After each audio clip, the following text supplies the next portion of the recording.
Good evening, everyone, and welcome to the Town Council's meeting for Monday, July 15th.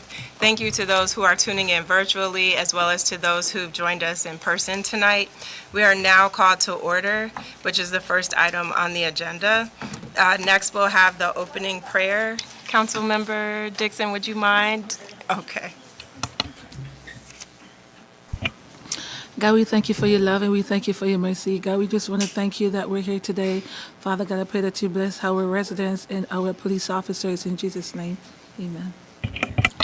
Thank you so much, council member. And next, we will have the Pledge of Allegiance.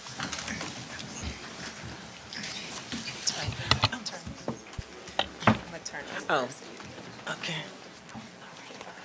I pledge allegiance to the flag of the United States of America and to the republic for which it stands, one nation, under God, indivisible, with liberty and justice for all.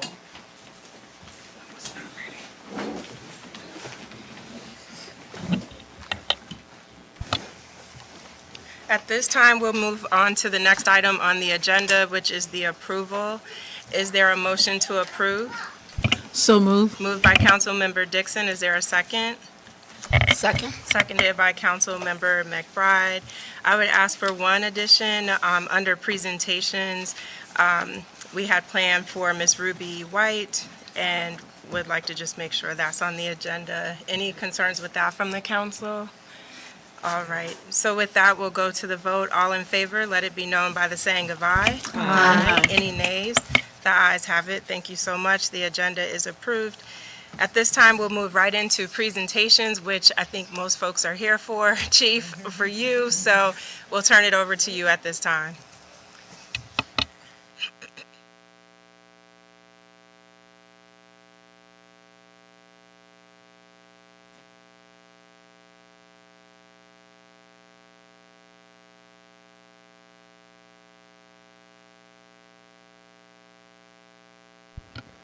All right, good afternoon, everyone. Mayor, council, community, colleagues, and family. This is the part of my job that I take a lot of pride in, but I wouldn't be able to do this without the hard work of our recruiters, background investigators, and our staff that put this together, as well as our quartermaster, to make sure that when we bring new people onto the Bladensburg Police Department team, we bring the right people, because we want to make sure our citizens get the top-notch police services that they deserve in this community. So without further ado, I'd like to call up Mr. Jerry McCauley to the front for a swearing in. Hey!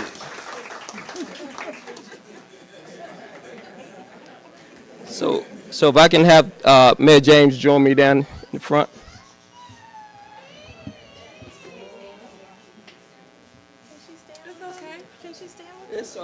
She can stand with them.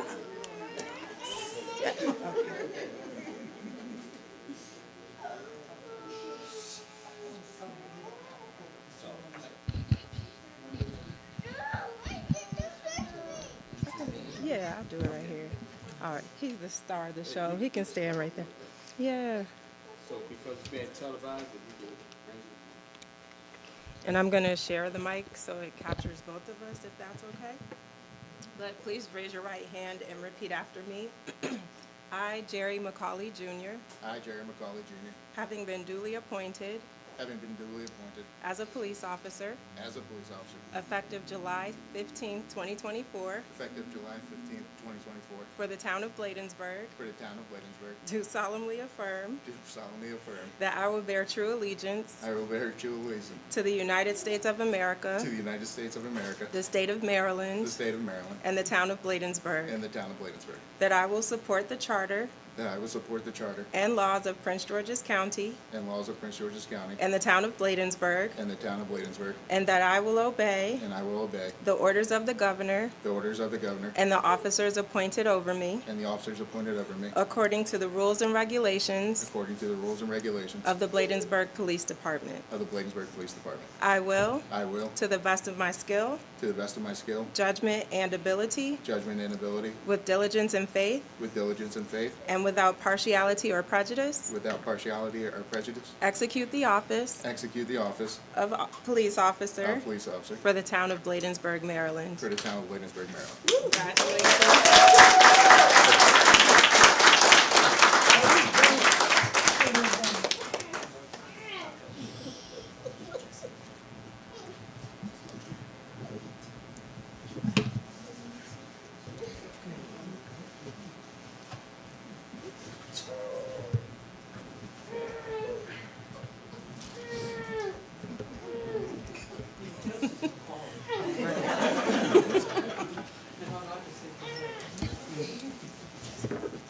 And while we're doing that, we want to welcome Councilmember Macaulay, who's here from the town of Bladensburg. This is her wonderful son.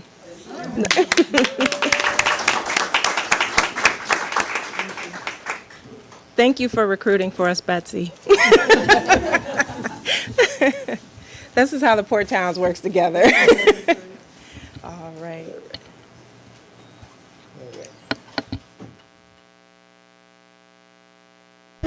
We love it. So, Officer Macaulay, I take pride in this badge, this uniform, and this patch. So does all these other men and women that serve this great community of Bladensburg. So we are entrusting you to uphold the values and standards and meet the mission that we all subscribe to, provide to our council, to our community. And we say that it's a privilege to wear that uniform, but it's an honor to wear this badge.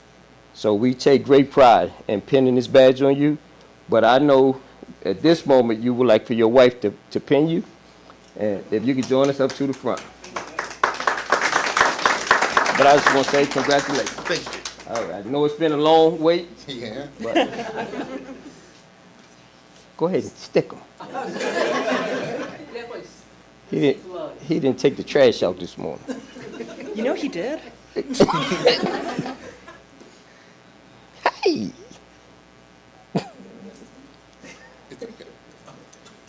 All right. Okay. You want to hug him, kiss him? All right. Hold on 1 second. Can we take a picture? You want to? And Councilmember Macaulay, I would say that I met his mom before I met him, and she's been a great person over in the town of Edmiston. So. And you know how much we love you. That's right. Oh yeah, we love you more.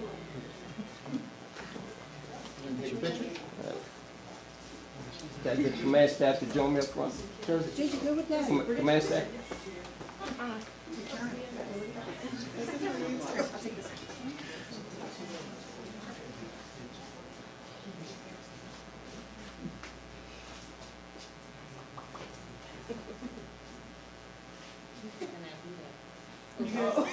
You guys in the back can just dance a little bit? Or Yeah. There we go. Got him. That took so many. All right. If you want to get the council. You want to get the council? You guys want to take a picture? The main council will take a picture. You want us to join in?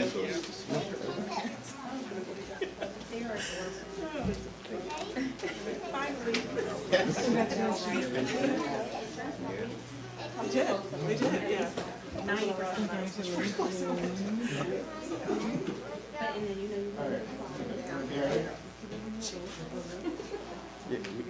She's just like, yeah.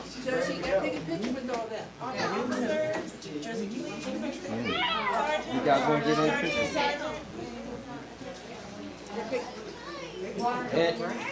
And the family, you guys want to join?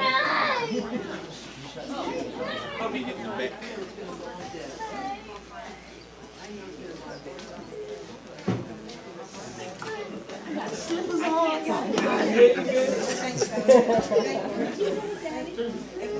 These are some Officer Macaulay's former co-workers. Oh, good. We'll take a picture.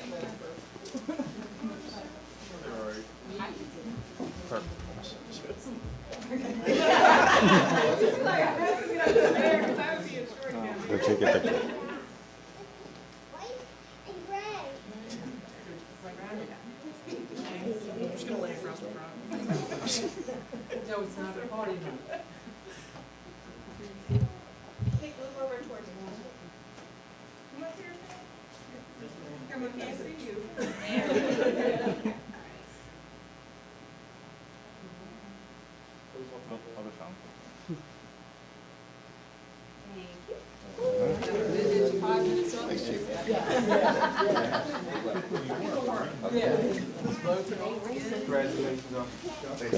You gotta go. Thanks, man. Thanks, man. All right.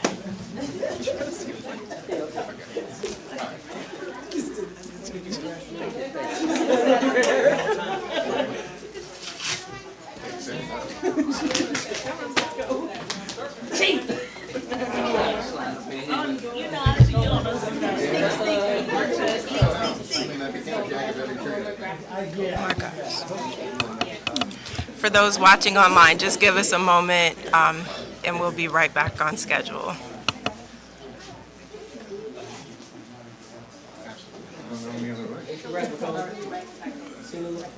See you soon on our squad, okay?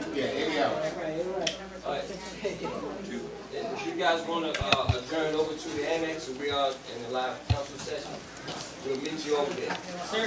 All right, congratulations, and again, thanks to those who came out. Yes.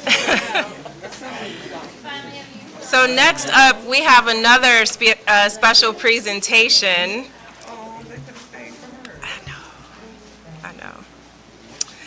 Next, we want to recognize Miss Ruby White. And Miss Ruby, if you would join me at the podium, please.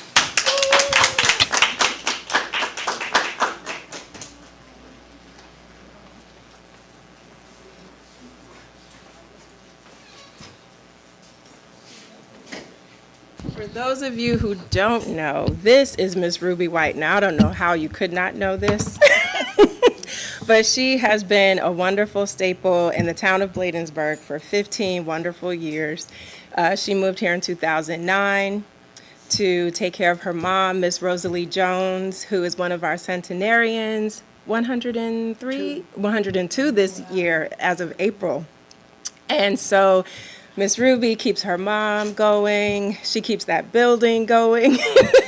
She has been just wonderful. So we, as a council, would like to present you with a proclamation of gratitude because we know you're moving back to Cali, going back to Cali. Yes. I don't know why Bladensburg wouldn't be there. Like, who cares about California sunshine? But if you have to go somewhere, I think California is okay. What do you think? So I would like to read this proclamation to you just so you can take it with you and think of your Bladensburg family.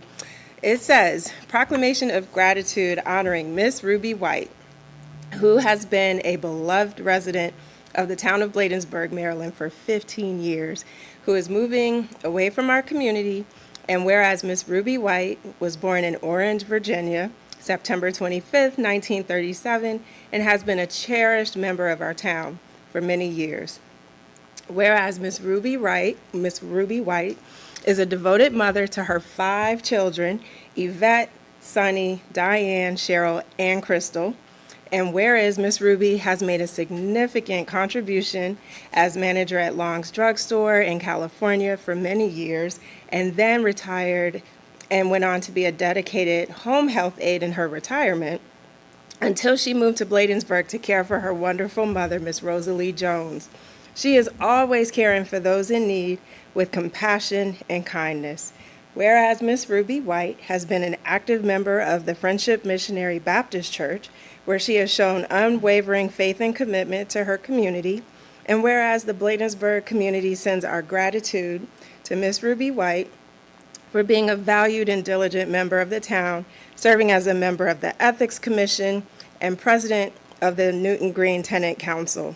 Now, therefore, be it proclaimed that the town of Bladensburg, Maryland, expresses our deepest appreciation to Miss Ruby White for her many years of service, friendship, and dedication to our town.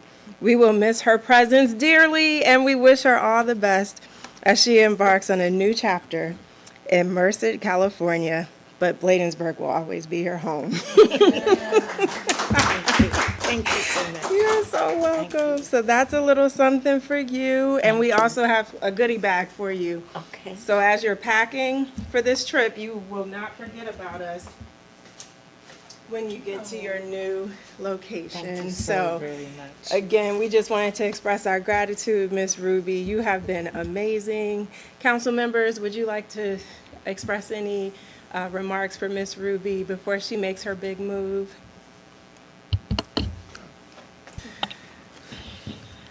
Miss Ruby, you're in Ward 1. Yes. So I just want you to know that it has been a pleasure having you as a neighbor, as a resident. I've learned from you as a staple in the community. And I just want you to know that you've made a very big impact on me. Thank you. And it has been a pleasure having you. I'll tell you one thing, Miss Ruby, she gonna tell you. She ain't gonna cut no slack there, you know. She gonna tell you what she thinks. She gonna do it nice, but she gonna let you know, okay? And that's what you need. That's a good quality. Thank And you. so I just want to say thank you. I appreciate you. I love you forever in my heart. We'll miss you truly, but we'll stay connected because with all this technology nowadays, we can do what WhatsApp. Right. You have WhatsApp on your phone. I don't have that. So we can FaceTime. I don't know what that is. We'll get squared. I got FaceTime, though. So we can FaceTime. Okay, all right, but just want you to know, love you, gonna miss you, and I would definitely have safe travels to you. Miss Ruby, I just want to say the first time I met you, it was your smile that just radiated the entire room in Newton Green. Yes. And when I met you, you just assured me that you were going to be there for me in terms of my running, and thank you for your vote as well. And Bladensburg is really going to miss you, and I'm going to miss your beautiful smile. And may God go with you and keep you and strengthen you. Thank you so much. You're welcome. Ward 2. Miss Ruby, I wish you all the best. How did I learn about Miss Ruby? Well, I learned about Miss Ruby through a longtime resident in Parkview, Miss Dorothy Benjamin. Oh, yes. We were dear friends. Yes, and she recently moved away, and I told her, I'm like, well, Miss Ruby is leaving, so I talked to her last week. She said, congratulations, and she wished the best for you, and I do as well. Thank you for so much. always being so polite, so nice. Thank you.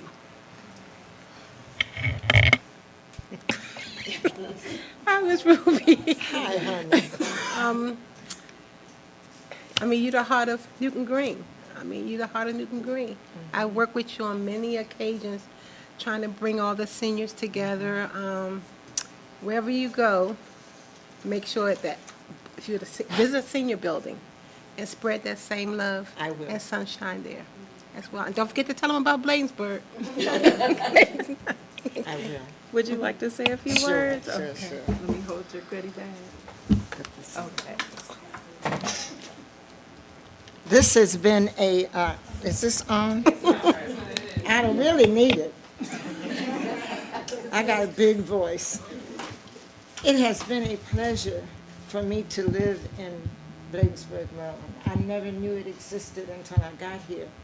I came here in 2009 to take care of my aging mother. And I used to faithfully come to the town hall meetings, but COVID hit, and then we discovered that my mother had Alzheimer's. And so that limited my leaving her and going different places. But I have always watched what was going on. Thank God for TV. I want you to know that it has been a pleasure to serve Bladensburg in whatever capacity I was able to do. This is a nice little town. I loved it here, and I still do. I would not be leaving unless it was necessary for me to do so. But just rest assured, you're going to always be in my heart. I will always have fond memories of Bladensburg and all that it has put into my life, poured into my life. I've made some good friends. I've had some interesting times. I've had some hard times. I'm a very blunt, bold say it like it is person, and sometimes everyone is not ready for that. And I had to learn to tone it down a little bit. I keep on telling them, but I smile while I do it now, Chief. I tell them and smile. That helps a little bit. But I want you to know I am so proud of Bladensburg and the people who live here. You're great people. Keep on doing what you're doing. One of the things I will tell you to do is to pray for me, and I'll pray for you. Keep your hand in God's hand. Listen to what He has to say to you. And if you're not a believer, whatever higher power you need to talk to them and let them guide you. But my God is a good one. Trust me, He's a good advisor. So thank you for your time. Thank you for your love. Thank you for all the goodness. I'm going to miss you all. And God bless you all.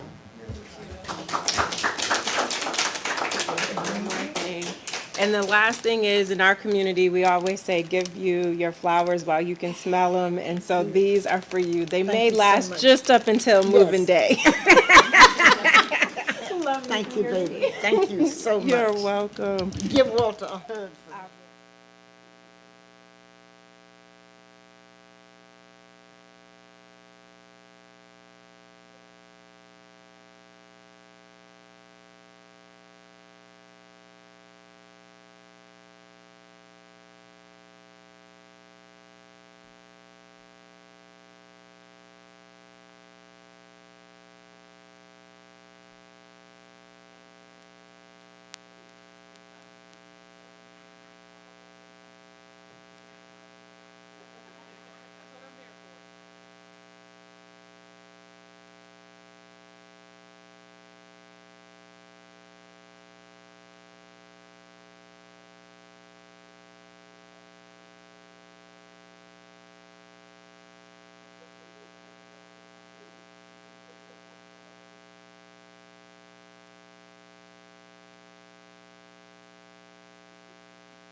We are definitely going to miss that wonderful woman, I tell you. She is a gem, a true treasure. All right. The next item on tonight's agenda, still sticking with presentations, is a presentation from Ms. Renee Green from our Patriotic Committee. Ms. Renee, over to you.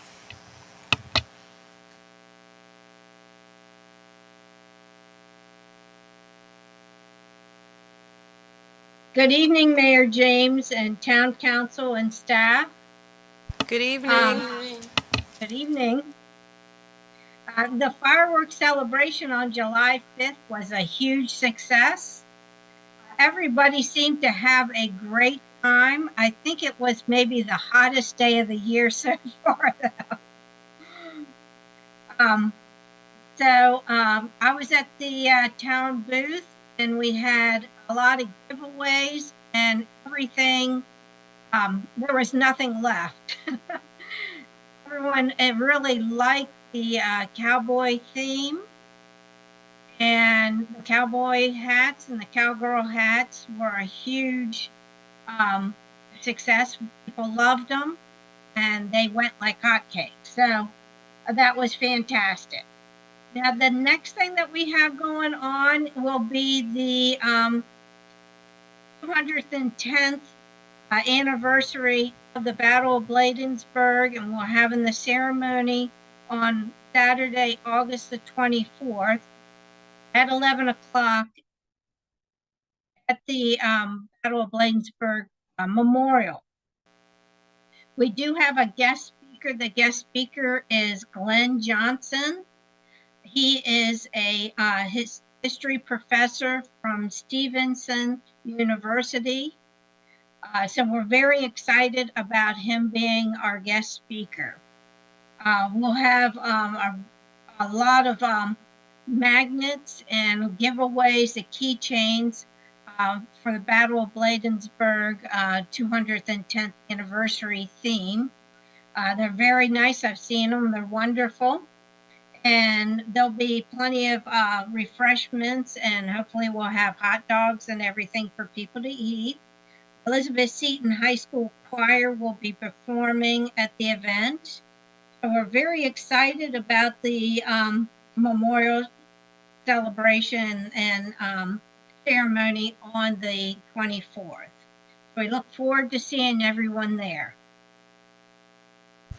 That's excellent. Thank you so much, Ms. Green, for the report. Thank you also for supporting the town with the Independence Day celebration. It was so hot out there, but thank you for sticking through from start to finish and helping us to serve our residents. We truly appreciate you and look forward to the 24th. Fantastic. Thank you. Have a good rest of your evening. Or, I'm sorry, Council, any questions before Ms. Green departs? Okay. Councilmember Dixon. Ms. Renee, I just want to thank you for that great feedback regarding the 5th of July.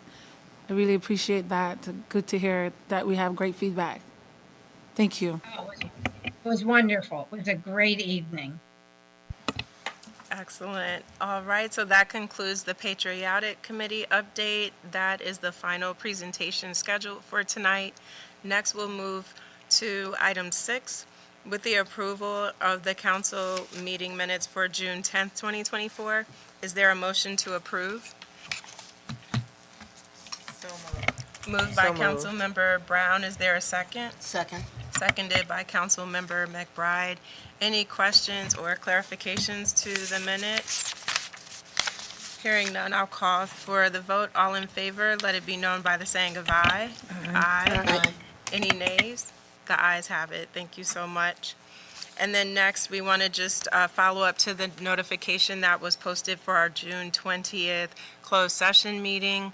It was closed meeting for 2 reasons. Number 1, pursuant to the general provisions of Maryland Article 3-305, Section B4, which gives the mayor and council the ability to close session to consider a matter that concerns the proposal for a business or industrial organization to locate, expand, or remain in the state. And then, that was the item for both. The outcomes of that meeting were listed here as a motion was made for the council to direct staff to obtain additional information from a property owner in town. And then secondly, a motion was made to engage with a commercial realtor regarding possible property acquisition. So again, both items or all the items discussed fell under Article 3-305, Section B4. And so with that, is there a motion to approve the closed session minutes? Moved by Councilmember Dixon. Is there a second? Second. Seconded by Councilmember McBride. Any corrections or clarifications for the minutes for the closed session? Hearing none, I'll call for the vote. All in favor, let it be known by the saying of aye. Aye. Aye. Any nays? The ayes have it. Thank you so much. At this time, we'll transition into public comment. And tonight, we'll hear from the Bladensburg Volunteer Fire Department President, Mr. Gary Katz. And Donnie, what is your title? I'm sorry. Right now, I'm the first vice president for the PGCFR, the Prince George County Volunteer Fire Rescue Association. Okay, so he is, September, I become president. got it. So Donnie Wells is also the first vice president for the Prince George's County Volunteers Association for the firefighters. So with that, I'll turn it over to our speakers.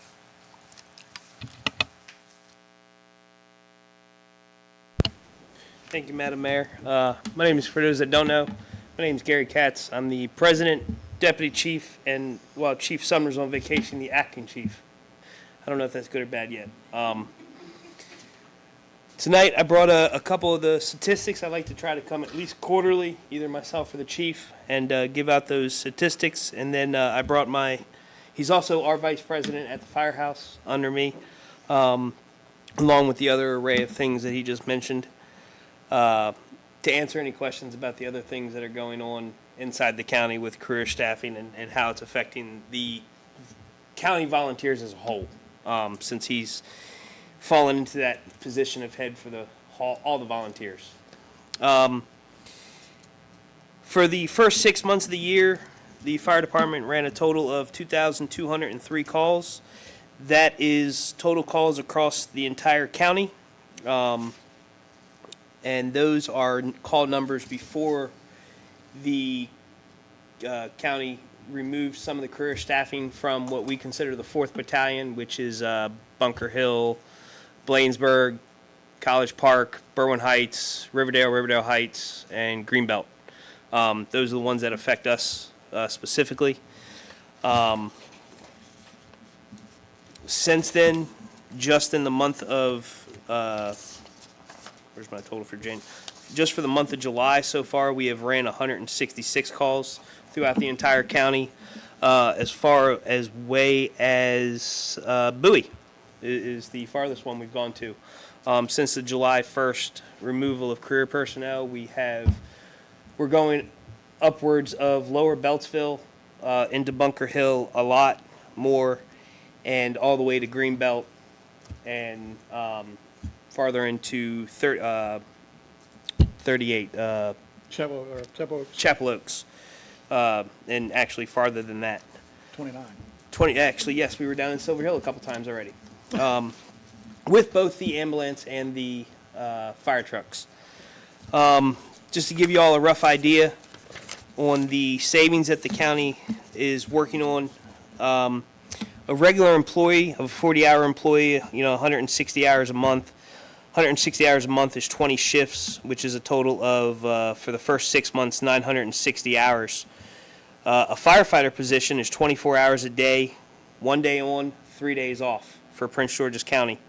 The daytime shifts are 8-hour shifts, 7 to, they consider it 7 to 3, 7 to 4, depending on if they're calls, but of course if they're on a call, they get held over depending on how big those calls are.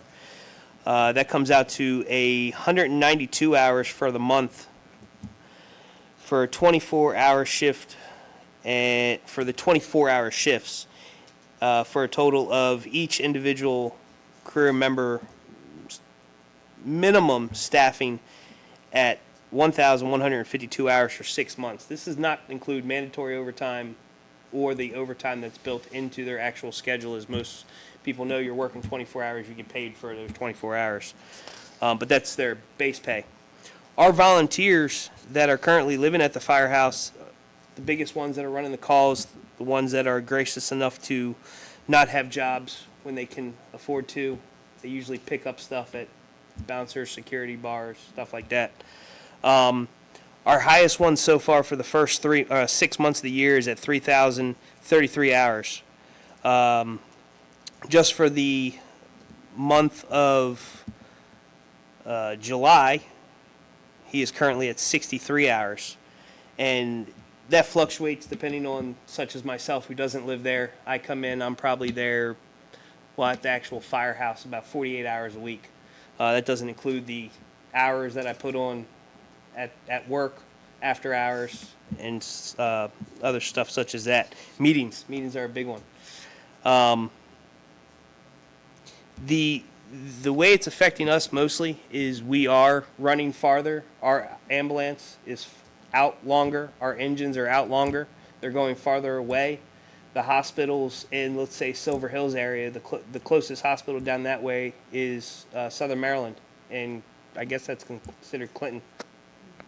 So from there to try to get back, our ambulance could leave at 6 in the morning and not get back until 4 or 5 o'clock in the afternoon if they're lucky. And that has been done on multiple occasions. For the town of Bladensburg specifically, just this month alone, we have run 49 calls out of 166 total. So as you can see, about a third of our calls are actually in the town. The rest is out and about. Having the nice ambulance is a big plus for us because we do have the air conditioner. We do have better technology than what our county reserves are, although we are currently in a county reserve because of a headlight issue. But that is at the manufacturer getting fixed as we speak. So those are the normal numbers that I like to bring at least every 6 months. Like I said, I try to bring them quarterly. And then, as I said, I also brought Donnie Wells in case you all have any questions about the overall, how it's affecting the rest of the county. So what I was going to ask is 2 agenda items down. We have a resolution for supporting the fire department. Can you hang for about 5 to 7 minutes until we get to that? Because I'd like to open it up for discussion I can be here and as long have as you need. I didn't even bring my Mr. radio Wells. today.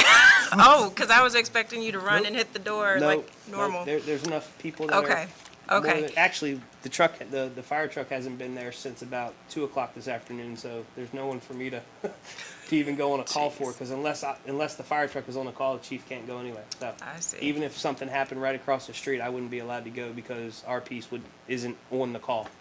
Got it. So, Okay. yeah. All right, so we will get to that because I do, once we read the ordinance and discuss it, want to turn it over to you for more information. We did discuss it in the work session, but in case you want to add anything to that agenda item. All We're right. here to answer questions. Thank you. All right, so that completes the public comment for tonight. We'll move right into financial business, beginning with ordinance number 01-2025, the first ordinance of the new fiscal year. As we discussed in the work session, this is an emergency ordinance, and so I'll turn it over to Town Administrator Bailey Hedgepeth for a brief recap.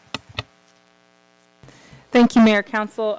This is, again, an emergency ordinance in regards to a recent incident that happened to address repairs due to a recent incident that happened at our Public Works Department.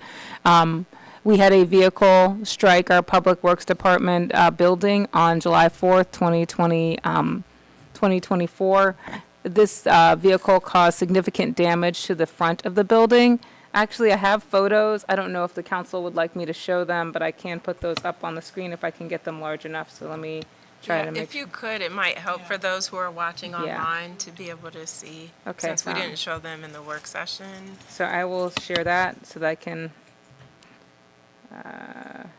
share.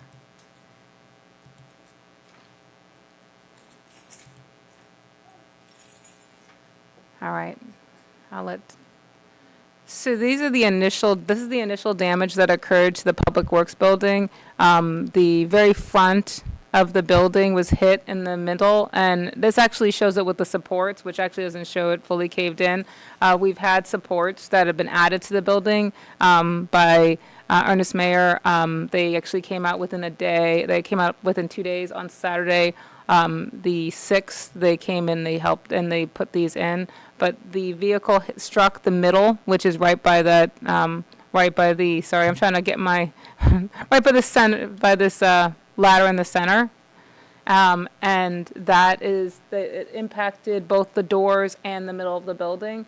As right now that we've got our town engineer, which is CPJ, is doing evaluation on the building to determine its long-term viability. It's currently condemned due to the strike to the building, and it was also partially condemned because that it hit the. If you can see this right here, there's an electrical box that was knocked down, so the power was turned off. That hasn't since been stabilized, but it's still the building still has some issues that we can no longer allow staff to go in there. So this agenda item again asks the council to approve $200,000, which would be sought from reimbursement by Legit. We've had Legit as the local government insurance trust, who is the town's insurer. We've met with our adjuster. We provided, he has seen the building. Also, he has worked with the engineering firm in regards to the conditions of the building and was actually taken through there both with them and with us so that he can do that. And what he's also done is he's developing a 3D model of the building itself, which is actually part of their insurance process to determine if there's any extensive damage beyond just the front facade, but also to maybe the roof, because we suspect that because of the destabilization, there might be issues with the roof as well. So those are the things that could be part of this $200,000. With the main costs that we are looking for at this point are the ability to rent a mobile unit in order to house the Public Works Department. That will be here tomorrow. And then another mobile unit to house their tools and equipment, so that staff can safely access those items without having to go in and out of the building. That will help to reduce liability for the town because of the condition of the building. Long-term, CPJ is putting together and is putting together an overview of the condition and restoration of the building, and then they will also work on the permitting process as well with the county.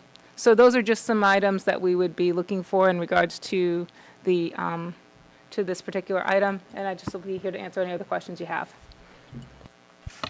And Councilmember McBride, you had a question?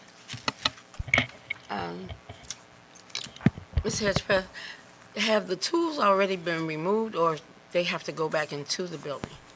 They will have to go back into the building to get the tools out. What we've gotten, the engineer has cleared us to go in and out of the building to get items like that, and so that's the reason why we put the supports in, to be able to go in and out of the building to get those tools out. But as a long-term liability, the agreement with the insurer is that we would want to reduce the number of times that staff has to go in and out of the building, because it has been stabilized.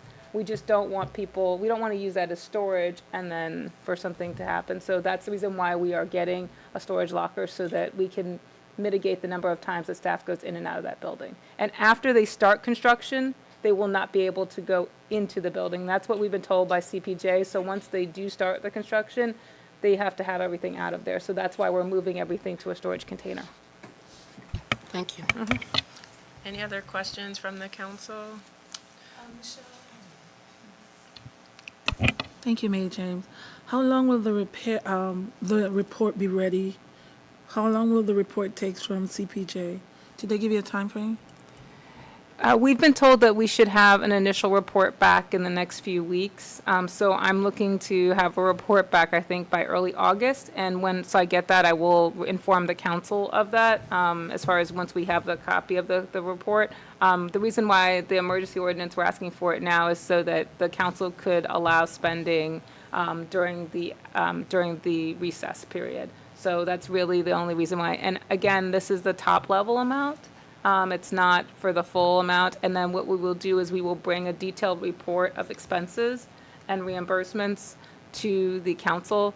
Mr. Tonelli is also here, and he's also able to answer some of the questions. But I think one of the questions that you may have is that we do have a $5,000 deductible. We have made some expenditures underneath my authority for some of that in regards to some of the, the mitigation that we've done. So we will have to pay the first $5,000 or show receipts for that, so that we can start to get claimed from Legit. But we have spent about $5,000 in repairs so far, or more. And if I could add, we're doing the budget ordinance mainly because it is an expense going out. I mean, even though it's going to be reimbursed, we can't wash revenues against expenses. I mean, the expense is still going out for repairs, and then on the revenue side, it comes back in under insurance reimbursement. Yeah, thank you for that. Sorry, Councilmember Mayor. Dixon. But the reimbursement is not guaranteed. Yes, yeah. I mean, the 200,000, that's not a Well, guarantee. it's guaranteed for what the engineer's report comes back for, and the adjuster and the engineer agree upon that. Okay. So this is a cap for right now. And as Town Administrator Bailey Hedgepeth said, it could be more, but we don't meet in August unless you guys want to come back, we can meet. If we need to say, okay, this is what the cost is, now we need to authorize up to that amount. So I know we get for our. 20,000 and 30,000, maybe Exactly. 5,000. We just kind of like, just try to find a high cap that will get us through until we can come back and meet again in September. In September, yeah. And maybe the question is, just- what does our insurance cover? Is that what you're Trinace, what is our insurance cover? What is the limit? The ceiling? What's the cap? Yeah. Yeah, that our So insurance will We cover. have we do have replacement costs for this building for some of the structure, so it's not complete replacement cost. There's a scale, so it's not necessarily, because it's construction costs, so it's not like you have we don't have like a $1 million policy. My understanding is that we do have, that it's going to be, that they will actually, there are different levels to this policy. From the standpoint of use is one line item in the policy, which is like the issue of being able to rent the trailers and things like that. The building itself has a cap up to the, from the standpoint of the actual replacement cost to rebuild, up to like a 30%. It's like, it's graduated, so we can look that up and let you know exactly what those limits are, but they're not, set to, I can't tell you it's like 1.5 million, if that makes sense, because we're looking at, they just did a replacement cost study of these buildings this last year as part of our legit review. So we're still looking at what these new numbers are, because I don't think did they give you that yet, Vito? Because they have just, so as part of our legit renewal, it's kind of interesting, because part of our legit renewal, they mentioned that they did an evaluation of all of our municipal buildings, and they looked at the replacement cost so they could then reevaluate how much these buildings are worth. And I don't think they provided that to us they haven't provided us what the new value on that building is. No. And so that's, I'm And just it's going, gonna looking be, back at Vito. and, it will be covered, but, on the back end, we are gonna have to pay for more in insurance coverage. Correct. Because, it's not just the town, it's everybody that's in the insurance trust. So, Chief, so the person responsible, I mean, is there any liability to them, the person who's responsible for this damage? We are subrogating through, but they're not insured. I guess the chief can answer that question. Sorry, Chief.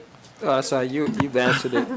So they are uninsured, unfortunately, so we would have to go, during court, someone would have to go and request restitution. And just to confirm, the building is condemned, right? It is currently condemned. Yes, it is currently condemned. And also, I mean, just FYI, we also did turn over the chief's report and the location of that person to legit, so that they do have that information. Thank you. Any other comments or questions for the staff? Okay, so with that, I will, do you want to read it first, or you want me to? Yeah, I can read it. Okay. I'm sorry, Mayor, I was looking for it. I was about to, when you were turning, I was like, I was reading it, and, hold on one second, let me read that that item into the record, pardon me. Okay. I just made changes to it from the thing, so let me just make sure I'm opening up the right one. Here we go. Okay, got it. Let me see. Come on, it's popping up. Okay. Oh no, it's not popping up. I just saved it. Thank you. Okay. Ordinance 0/2025 for fiscal year 2025 amendment, an emergency ordinance to amend the operating budget of the town of Bladensburg, Maryland for the fiscal year 2025, July 1st through July 1st, 2024 through June 30th, 2025. Whereas the town of Bladensburg has made a recommendation to the council of, to the mayor and council to amend the FY25 budget to reallocate funds as part of the fiscal year, and whereas the mayor and town council of the town of Bladensburg have determined that it's in its best interest to pass a budget amendment ordinance on this July 15th, 2024 at this town council meeting. Now therefore it being enacted and ordained that the mayor and council of the town of Bladensburg that have the following amendments made to the general operating budget for the fiscal year 2025 for the emergency repairs of the Public Works building due to damage caused by a vehicle strike and impact into the building. 1, increase capital outlay expense for Public Works by $200,000 to repairs damages sustained by the vehicle impact. 2, increase revenue for insurance reimbursement for $200,000 to offset the repairs reimbursed by our insurance carrier. Overall budget impact 0. And therefore be it further enacted and ordained that upon the passage of this ordinance shall be authenticated by the signature of the mayor and town clerk and shall be recorded in a book kept for this purpose. In addition to this ordinance, it will be published in a certified copy at Town Hall for 10 days following the adoption, according an adoption pursuant to Article 2, Section 209 of the Charter of the Town of Bladensburg, Maryland, and that it will be effective this 15th day of July 2024. Thank you for that. Is there a motion to adopt ordinance 01-2025? Moved by Councilmember Dixon. Is there a second? Second. Seconded by Councilmember Blunt. Any comments or questions regarding the ordinance?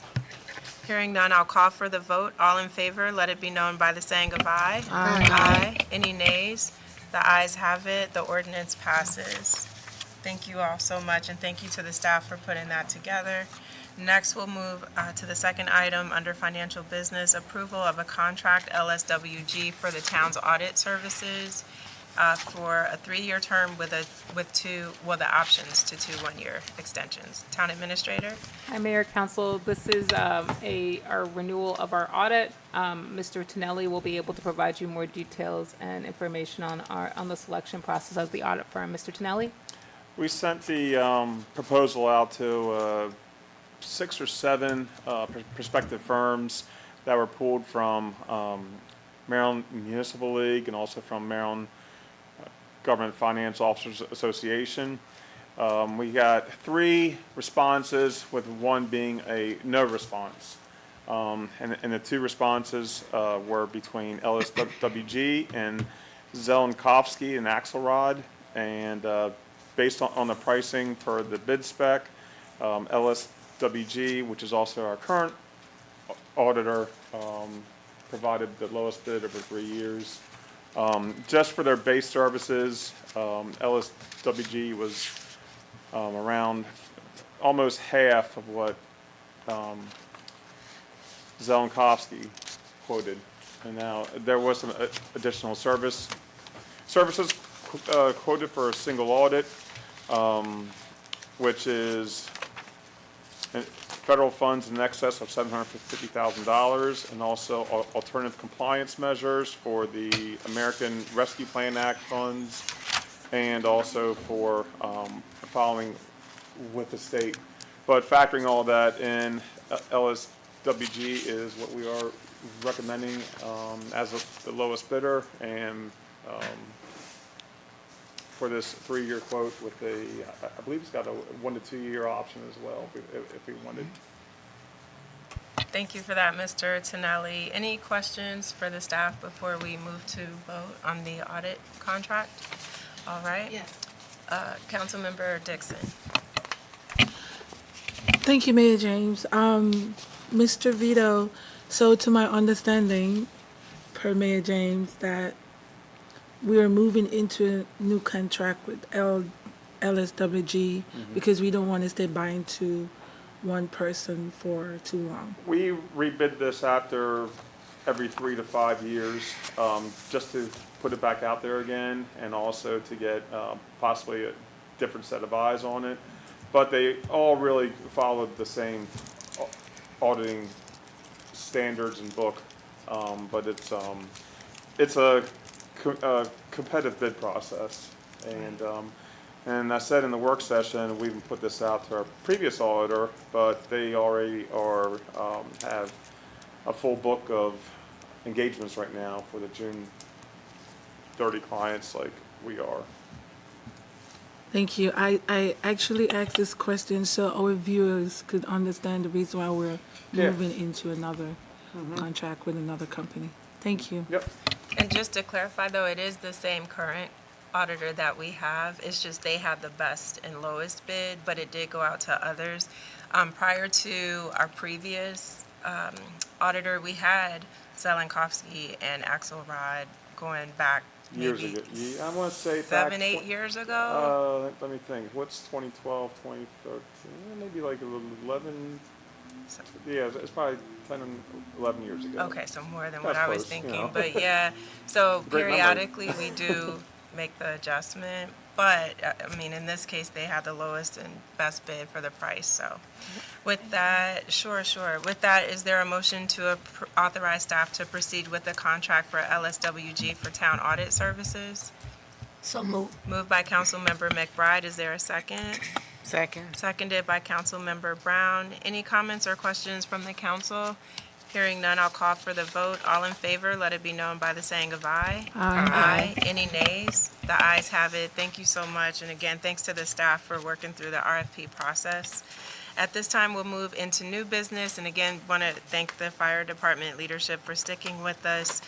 The next item on the agenda under new business is resolution number 01-2025, Town of Bladensburg resolution of support for the Bladensburg Volunteer Fire Department, as well as other fire departments throughout Prince George's County who are going through the challenges that we briefly heard about earlier.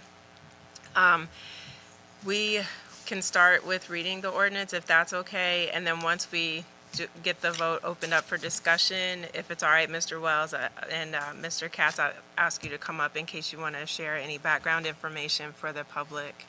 So, Town Administrator, we'll turn it over to you. No problem. Resolution 01-2025, the Town of Bladensburg Resolution of Support for the Fire Department and the other volunteer fire departments throughout Prince George's County. Whereas the port towns represented by their respective councils and commissions acknowledge and support the concerns raised by Chief Dave Sumner and the volunteer fire departments in our area regarding the critical shortage of career staffing in our local firehouses. And whereas the current staffing crisis severely impacts the ability of fire departments in Bladensburg, Cottage City, and other volunteer departments to deliver essential emergency services communities. And whereas the shortage of career personnel places a significant strain on our volunteer firefighters and compromises the health and safety of our residents. Whereas the firefighters have faithfully served our communities for over a century, with the last 20 years being 100% volunteer.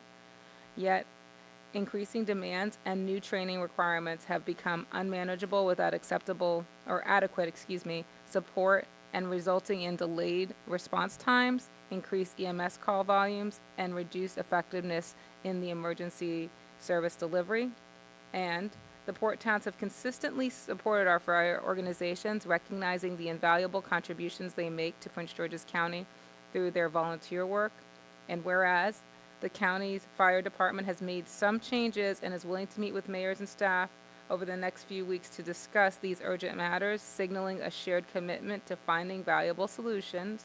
And whereas the immediate action by the council is urgently needed to address the current staffing shortfall, ensuring that our firehouses are adequately staffed with career personnel to maintain the high standard of public safety expected and deserved by our residents. And whereas our communities rely heavily on the dedicated service of both the career and volunteer firefighters, and without sufficient career staffing, there's a burden on our volunteer fire departments to become unsustainable, leading to fatigue, health issues, diminished morale, and ultimately jeopardizing the safety of our residents. Whereas the town of Bladensburg is in solidarity with Chief Dave Sumner and the volunteer fire departments and call upon Prince George's to take immediate action and decisive action to address the stifling crisis of our fire departments. And whereas the town of Bladensburg urges the county to prioritize and implement measures to ensure that the fire departments can operate safely, safeguarding our communities and providing essential services. And whereas the town of Bladensburg stands united with Chief Sumner and our volunteer firefighters and our plea to the county to commit sustainable solutions to uphold the public safety standards across Prince George's County, be it resolved, a copy of this resolution should be transmitted to the Prince George's County Executive, the County Council, and relevant county officials to convey the urgent need for action and solidarity in support of our fire departments. Be it further resolved, this resolution will be hereby adopted this 15th day of July, 2024, and shall take effect immediately upon adoption. Thank you. I know that was a mouthful. Thank you for reading through that. Town Administrator Bailey Hedgepeth, is there a motion to approve resolution number 01-2025? Moved by Councilmember Dixon. Is there a second? Second. Seconded by Councilmember McBride. Mr. Wells or Mr. Katz, would you like to come up and give us some additional information.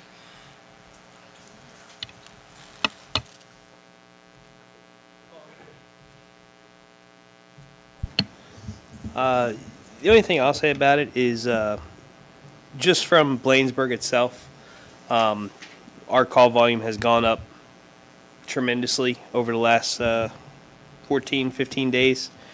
And it is taking effect on the volunteers that are there day in and day out who don't get the rest that they need. It has been putting us out of service or down to one crew going out the door, whether it be an engine or an ambulance or a truck. There's also training standards that were, the proper way to say it is it wasn't given enough time to allow the members to get the classes that they were being required to have. A couple years ago, they implemented 2 12-hour classes and gave us 3 years to get it. Now they're making us take 60, 70, and 80-hour classes, and just to ride the front seat of the fire truck, you need to take 4 classes. And the young guys who don't have that yet were only given 6 months to do it. Some of the classes didn't fill up because there wasn't enough people to take the classes. So it put the ones that were trying to get the classes into cancellation instead of being able to get pushed forward, which then just pushed it back. The fire chief has taken that into consideration on a couple of the classes and have made exemptions, especially for Bladensburg, especially after the fire chief, the mayor, and a couple other people sent letters and emails.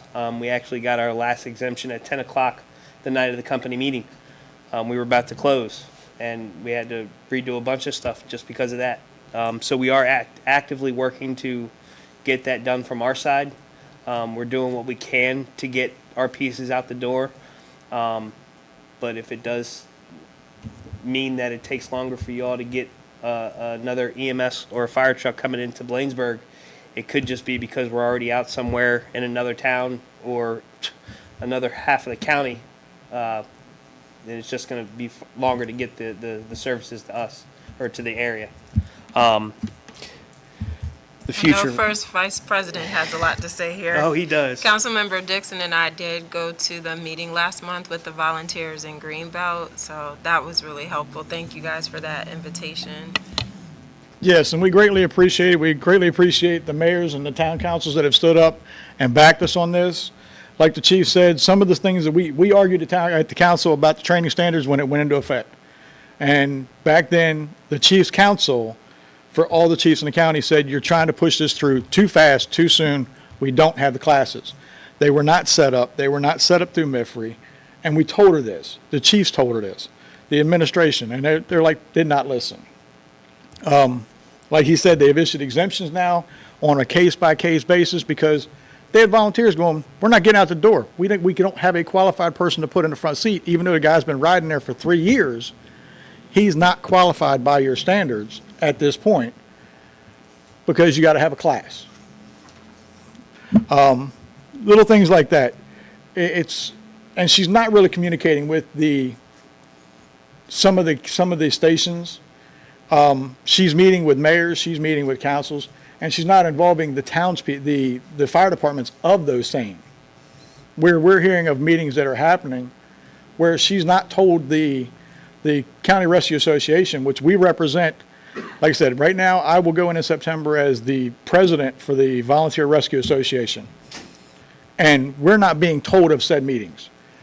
We're like, we can help out. Let us try to find a resolution and try to get this moving forward, to get a firm grip on it, to provide for the citizens, because right now we don't have it. We learned about the 35 issue the night that she issued the letter. Actually, the past president the president now got the phone call at 11 o'clock the night before that letter dropped. That's how soon we knew about it. But at the same time that they knew about it, saying, hey, you got 10 days and we're pulling your people. That's what they learned. There was no, hey, how can we get this? How can we come to a resolution? How can we try to work this out? Like the chief said, right now we're going to be running all the way up to the bottom half of Beltsville in some cases. As he said, we ran 29 from the station the other day, and I went, we're going where? Why? And what the fire chiefs have said to the mayors is we run off AVL. They're right. They do run off AVL. Like he said, there's a potential you could leave a station at 6 o'clock in the morning and not get back till 9 at night because you're closest to Laurel, so they're going to put you on that car on Laurel, which is going to leave us further out. Hopefully we'll get back soon, but there's no guarantee that we're going to be here to guard Bladensburg. So hopefully somebody else is coming from the backside. We just kind of, from the association standpoint, we wish she would communicate a little bit better with us to try to help to find the resolve. Because like I said, the classes, there was one or two firefighter one classes that got canceled because there wasn't enough people signed up for it. Officer two. There wasn't enough people signed up for it. They got canceled. So those people got pushed back in the training standards.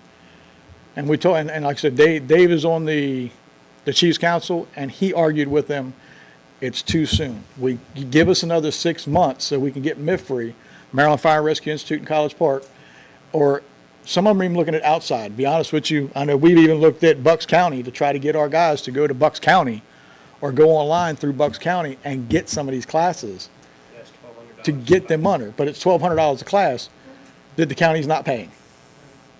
They're willing to pay for the Pro Board certification. I think it's like 10 or 20 bucks.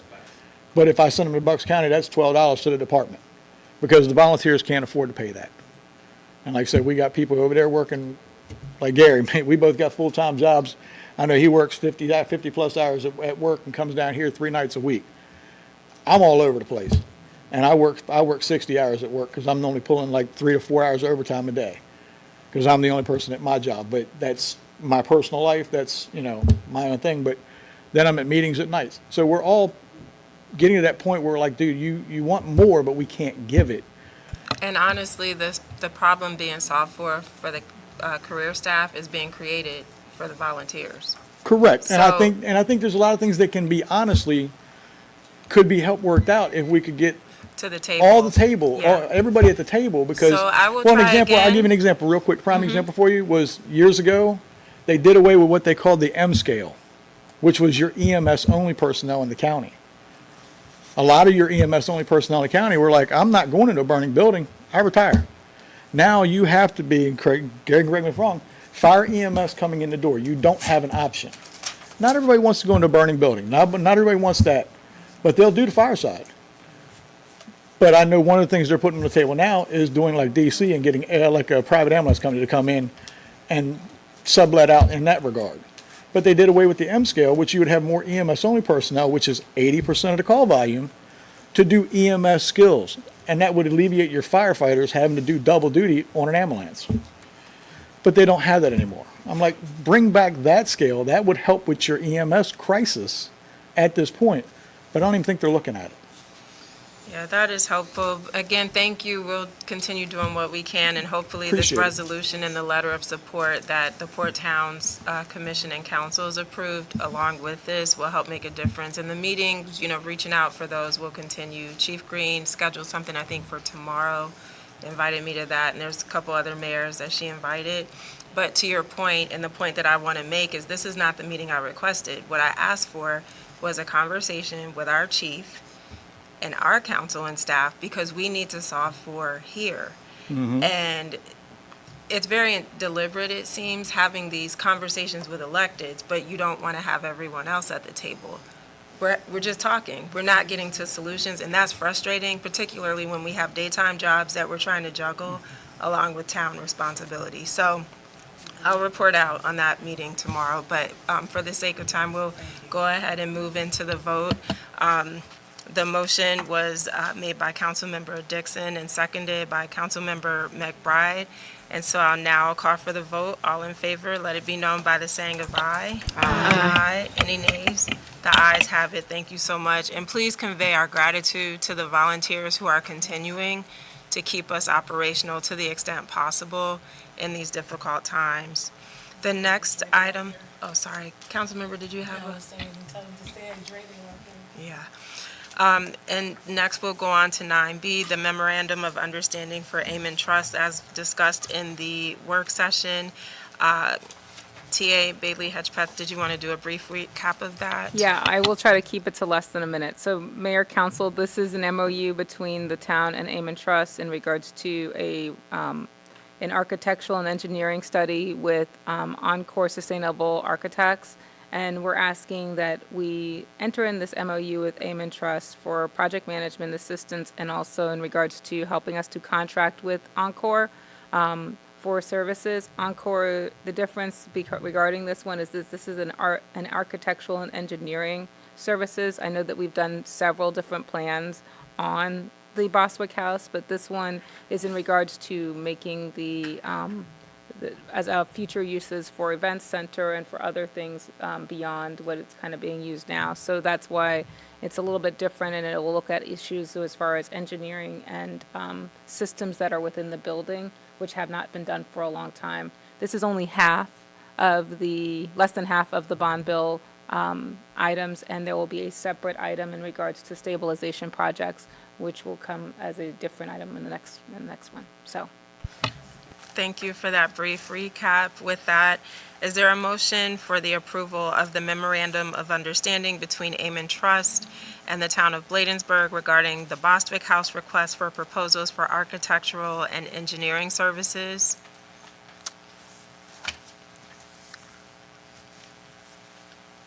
Also move. Moved by Councilmember Blunt. Is there a second? Second. Seconded by Councilmember McBride. Any further comments or questions regarding the MOU? Again, for residents, if you missed the discussion, please take a look at tonight's work session where we did have additional information offered up. With that, I'll call for the vote. All in favor, let it be known by the saying of aye. Aye. Any nays? The ayes have it. Thank you so much. The next item we have is the approval of a contract with WMG Restoration. I'm hungry, so I'm thinking of dinner reservations. Sorry. WMG Historic Restoration LLC, again for Bostwick House window restoration in the amount not to exceed $82,913. Town Administrator Bailey Hedgepath. Thank you, Mayor Council. This is an approval of a contract again with WMG, which is a historic preservation company that will work specifically on the windows at Bostwick House. I can show a picture if you would like of the windows, if that would be helpful for the record. Let me go let that open. Sorry, 1 second. Now I said I can do it, and then and then I'm fumbling with my computer. So 2 seconds. Pictures, windows, Bostwick. Okay. All right, I'm sharing right now, Rick. 1 second. Zoom. Share. And while you're bringing it up, this particular project is to help with the stabilization for Bostwick House. Correct, There Mayor. we go. So this has to do with the stabilization of Bostwick House. We actually had a series of break-ins in the last couple of months where people have broken out those windows, and as a long-term issue, actually our consultant that we're working with, Joey Lample, I think who you've met before in other previous things, is going to look at so that Maryland Historic Trust will approve a way that we can cover the windows in a way that'll be artistic, so that we don't have to continue to pay for restorations. But these windows were not done in the most recent restorations that were done several years ago by Miss McCauley when she did a lot of the restorations on the second floor. And so as part of what we will do as an overview for the council is provide, what windows have been replaced, which ones haven't. These were the next set of windows which are on the front, which is part of the stabilization project that we've been looking at. We have a total of $300,000 set aside for stabilization projects out of the bond bill money, and both these two windows, and there's a front door, some window panes that will be replaced in this immediate scope. We when I was looking at these repairs, we have two bids that went out. One had a lot more, but we had to make sure that we were in compliance with some of the federal requirements regarding the Davis-Bacon wage scale, and we didn't have the information for the Davis-Bacon wage scale to bring to you at this meeting, but our hope is to bring that to you in September so that you can get so that we can complete spending out this money. So these included the Bacon-Davis wage, and we thought that we could get these done very quickly. So you'll have more coming back to you in September. Great, thank you for that. Councilmember McBride has a question. What measures have been taken to ensure that if you replace these windows, I mean, what happens so somebody doesn't destroy them again? That's a great question. So, Councilwoman, that's actually what I'm meeting with Joey regarding tomorrow, is so that when we put these up, that we can get MHT to actually give us an opportunity so that we can preserve them with a cover. So that will be brought to you as part of the scope. It'll take a couple months because this has to be done on-site, off-site, and on-site. So we'll have some time between now and the next meeting, but the work that they can get done on this repairs we want to be able to start that and get them started on the glass replacement. But what we want to do is preserve our windows and try to cover something for the house. So we will bring that to you. Great question. Thank you for that explanation. So with that, is there a motion to approve the contract with WMG Historic Restoration LLC for Bostwick House Historic Window Restoration in an amount not to exceed $82,913? So move. Moved by Councilmember Brown. Is there a second?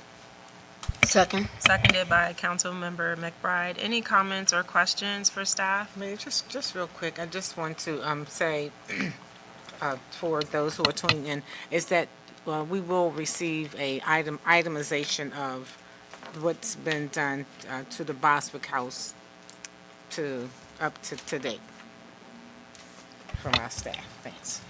Thank you, Councilmember Brown. With that, I'll call for the vote. All in favor, let it be known by the saying of aye. Aye. Any nays? The ayes have it. Thank you so much.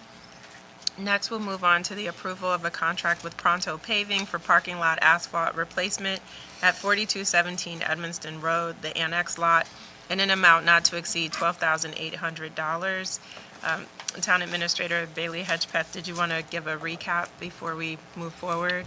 Sure, thank you, Mayor. So this is the lot that's right in front of the police annex. And we are going to do a milling and paving of this area, which will mean that they will take off the top thing and then they will repave with asphalt. This is a little bit more complex than some of the other jobs. We got 2 quotes. We put out an RFP officially, and we received 2 bids. One was for $13,730, and the second was for $12,800, and that's from Pronto Paving, and they were the lowest responsive and responsible bidder. And Mr. Hall was here to answer questions, but he's not feeling well today, so I do apologize. But he did do this, and I want to give him credit for his help with getting these bids. Yeah, thank you, and definitely want to thank Mr. Hall and wish him a quick recovery. I know he is very familiar working with Pronto on some other projects in the town, so I'm sure if he recommended this, that they're the best contractor for this job. With that, is there a motion to approve the contract with Pronto Paving for the parking lot asphalt replacement at 4217 Edmonston Road in an amount not to exceed $12,800? Also move. Moved by Councilmember Blunt. Is there a second? Second. Seconded by Councilmember Brown. Any comments or questions? Hearing none, I'll call for the vote. All in favor, let it be known by the saying of aye. Aye. Any nays? The ayes have it. The contract is approved. Next, the approval and award of the community grants for FY 2024. Town Administrator Bailey Hedgepeth, I know we had to kind of table this or abbreviate it in the last meeting, so we'll turn it over to you. Mayor, the only one that there's the red light camera is next. Going too fast. Sorry. I don't want to steal this. Chief is about to jump over the table. Somebody's whispering like, we got to speed up. I'm like, no more questions. We're speeding up. All right. Chief, item E, over to you, sir. Sorry. All right. Good afternoon, Mayor, Council, community, colleagues. So we've been working with we did an RFP for red light cameras, and we settled with Red Speed. We've had several meetings with the vendor. The contract has gone back and forth with legal counsel, myself, Town Administrator Bailey Hedgepeth, and Mr. Tonelli worked obviously with the numbers. So going back and forth, we finally reached an agreement on both sides to make this project successful for the town. Our goal is always to make this town a pedestrian safety community. This red light cameras will reduce right-hand turns, collisions, pedestrians getting struck in intersections. We've had a few fatalities. So tonight we're asking for the council to approve the red light camera with red speed so that we can advance this project and get this program hopefully up and running before the end of the year. Thank you for that overview, Chief. Any comments or questions from the council? Councilmember Brown? Chief, real quick, what's the cost? So the cost is, well, it's unlike the speed cameras. So the speed cameras, each unit is Right. 34 something. Right, so whatever, right. per- each unit, So right. Red Speed doesn't charge that way. Red Speed charges for the service, the lookup fees, the processing fees, the collection fees. So in a nutshell, what the conversation would come down to, we worked out, and we had them at the table, and it is more advantageous for the town that we settled that Red Speed will be compensated 33 and a quarter and 33 and a third. So that is of the revenues that come in. So that is how that would work. And again, we don't charge per citation. Their services really for the lookup fees and processing fees and all of that. What are they doing for the other municipalities? Because I know they do So service, they, I remember, they so do theirs service. is high, yeah, theirs is higher than us. We were successful in negotiating a 33 and a third. That was actually Sue Ellen. So, because Sue Ellen actually held us to 33 and a third. She didn't, but we were at, yeah, most of the others 35, and then there's an additional fee, and we've kind of worked through that fee issue on that too. Actually, you guys did so good, it's actually 33, so you saved us 33. another percent. Yeah. On page 27, Yeah. where it talks about the compensation. Yeah. So you even got us out of the 33 and a third, we're just yeah. at 33. 33. And then, Chief, I know, with but the let me- flag release fee, could you just explain what the flag release fee is? It says $2.99 per flag release. Is that with MVA? So we kind of went back and forth with that because we wanted to maintain control of that because we don't necessarily need Red Speed to do a release. We can take care of the release in-house. So they wanted to get it both ways. Even if we do the release, they wanted to get paid, and we said, no, we can handle that on our own with our own staff. Because normally when they go to NBA, they can't renew their tags until they come back here and pay those fees.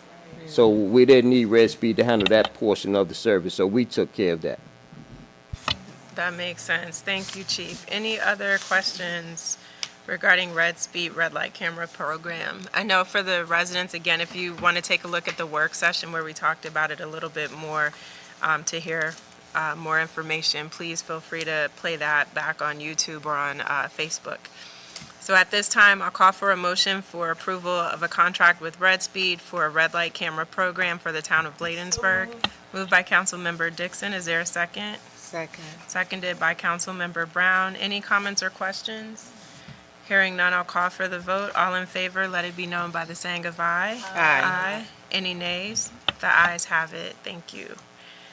Congratulations. I know it's taken a while, but I appreciate you guys working together. The smile on the chief's face right now is.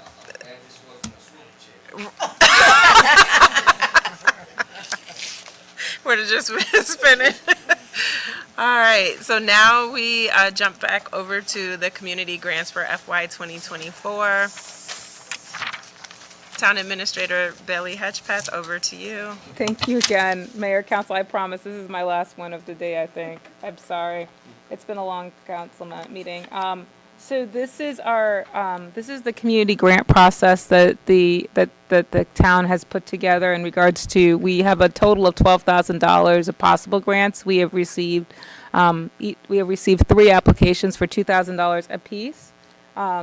Number one was We Lead by Example. It's a mentoring and self-defense class, and a self-defense group that that staff is recommending. They provided all of the information in their packet. and I believe that many of you might be familiar with their programming. The second is Eco Farms, which is a community farming group that is located right here in the town and does services directly in the town, and we're also recommending them. The last one is Eye to the Sky Royalty Institute. It's a mentoring group. We actually sought some additional information from them so that we could get some information more on the number of students they're currently helping in Bladensburg. We did not make a recommendation because we were waiting on that information. But we've attached all of the information for your review, and basically we're just, staff, as the policy set forth, staff was to come together, look at them, provide you with all the information, make a recommendation, but the final decision is for the council. So that's our report. Thank you, and we appreciate you including that information in the packet. Councilmember Blunt? How many, is there a cap on how many times an organization can receive this community grant? The information that went out did not have a limitation on the number of times a organization. It basically just said it never had that in the before. If that's something the council would like to implement for the next set of grants, we can do that. But we didn't specifically say if you had been awarded before. Any information was not included in the application process. So was it more than the three that you just, it was more people that No, applied for the grant? Just Was it those these three. Just these three applied. We did not receive any more grants than the three. And then I was curious, council members, the third one I've never heard of, and I'm a bit concerned because if we haven't seen this program in the community, I'm hesitant to give town funds to them, at least with the other ones. We've seen the program, so we know they're operational. So I was just curious if anyone had heard of them or seen it in action. As a matter of fact, Royalty Institute, they run their program. It's a program that helps young African American Black males, and they run the program out of the town of Bladensburg Community Center. So they're bringing the program back, August, September of this year. So, yes, but they bring it, but they run this fall program there at the Bladensburg Community Center, and they've been doing so for like the past 3 years or so. So I am familiar with them. Sorry, council member, the audience can't hear. Councilmember Dixon, you had a question? Yeah, I was saying to Councilmember Brown, I've never heard of them, and they're actually reinstating in August, right? Going to be actually.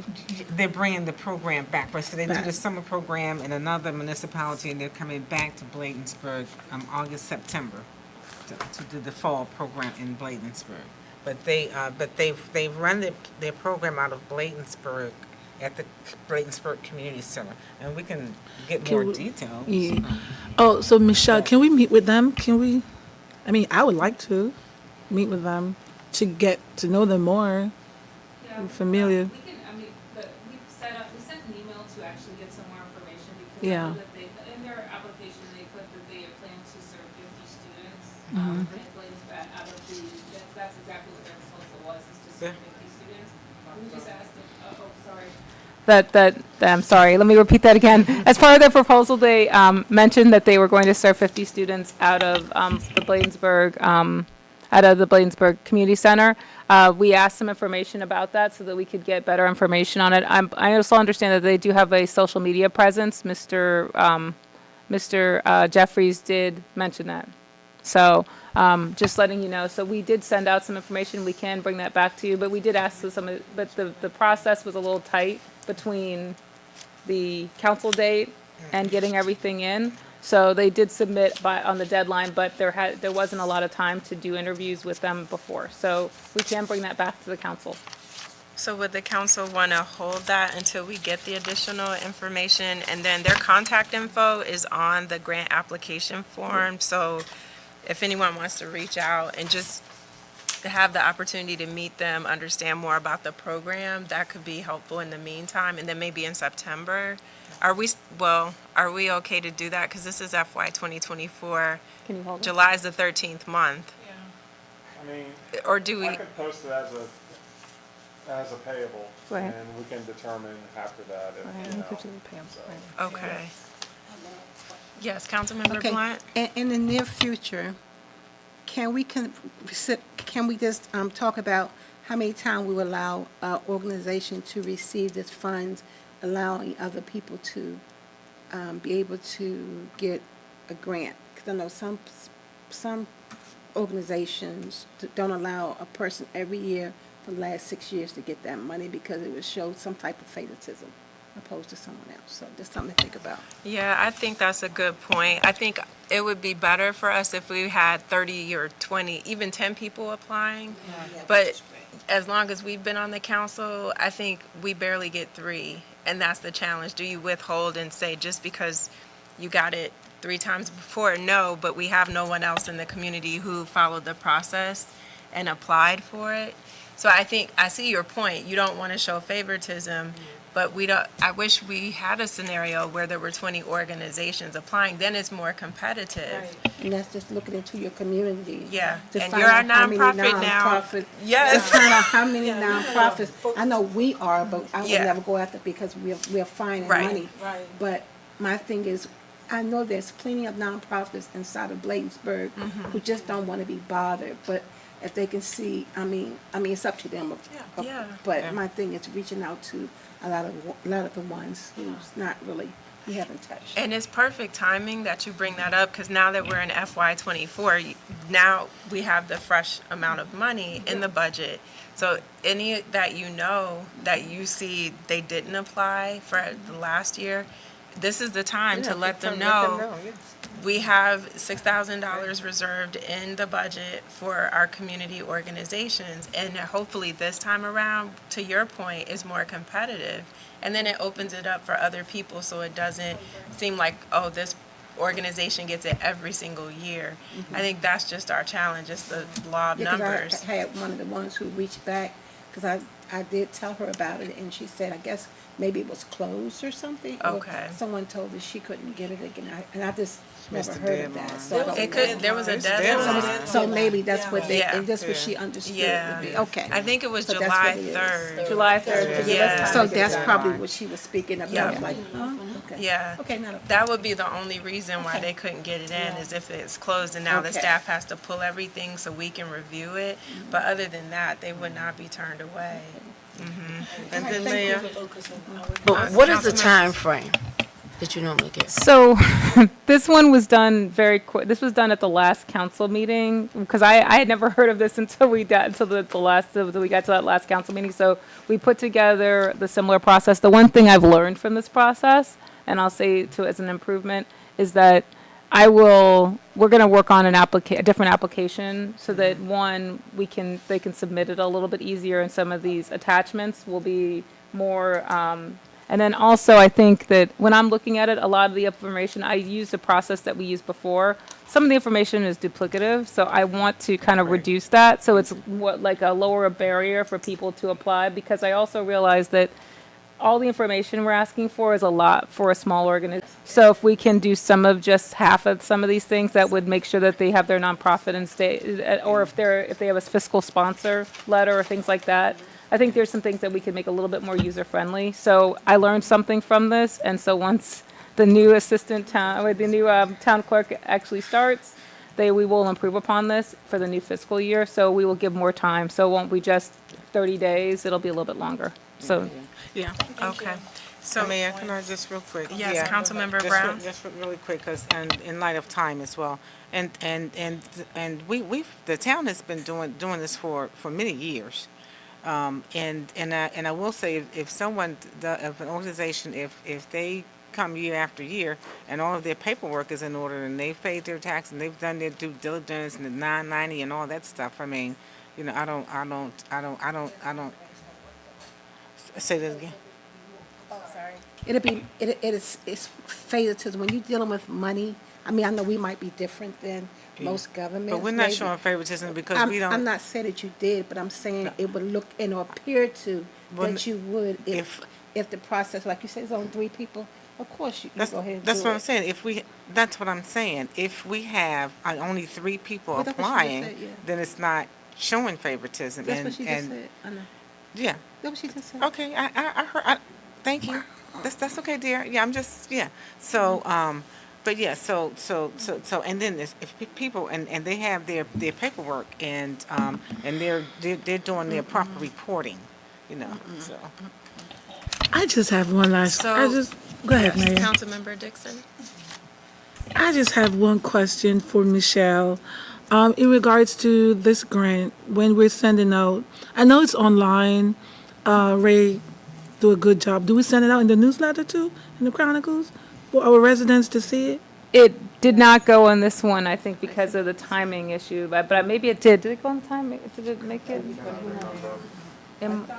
Put it in there At the very- for one of the weeklies in June. It was in the weekly newsletter. And then some of us shared And the it port. on Facebook, on social media as well, because But I Ray didn't also think it posted made it it there. printed. But the difference is, because, like you said, you figured it out later in the fiscal year, we didn't have months of publicizing, and that's why I said I appreciate Councilmember Blunt bringing it up, because now we're in the new fiscal year, and we've got all this time to push and promote it, and and make it more, so that, to the point where we have a more competitive process.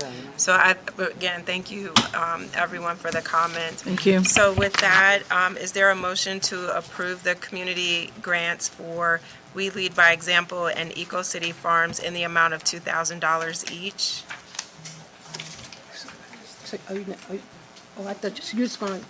Or I'm sorry, did everyone want to do, was it all 3? I thought someone was saying table the other one because it said sought additional information. But I mean, I think we can What approve do the 2 first ones, Yeah. because we're already familiar with those ones. It's just that third one we Yeah. questioned. just give them the was opportunity just to get the with Lead by information in. So Example it's on not a Saturday. no, we're just giving them time I was just there. to get their information. Of course. Okay. I like it. All right.